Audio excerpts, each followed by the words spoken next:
Binulat ng magulang na kilala ang kahalalan sa pagkabata. Walang problema sa sarili, pasan-pasan ngunit sa pagiging kong binhi. Dahan-dahang naramdaman ng mundo to ay gubat na kailangan kong makatagal sa labanan. So dalong itinuring ang sarili, problema pag-uusig, lungkot di ko sinasarili. Maglapit sa ama, yan ang natatangi ko na susi. Dahil kung ako'y hindi ko kaya ganan ang aking sarili, ako'y kadiwang matatag. Kahit anong pagsubok ay palag-palag, di mapapagod kahit na usigin ang usigin. Paulit-ulit isipin, ako'y kadiwang matatag.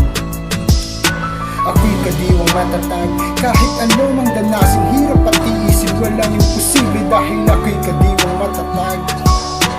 Kadiwang matatag. Sa ama ang buhay ko'y naging handog, ngayon ay matatag, kadiwang matatag. Madilim ang paligid na nilalakaran ko, marami ang pagsubok na nilalabanan ko. Di na makayanan iproseso ng isipan ko, tanong ko lagi sa sarili, kaya ko ba to?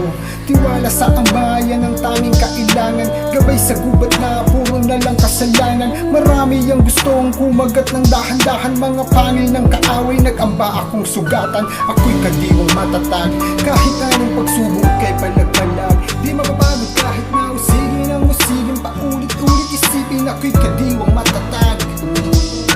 Ako'y kadiwang matatag. Kahit ano mang danasin, hirap at tiisin, walang imposible. Dahil ako'y kadiwang matatag. Kadiwang matatag.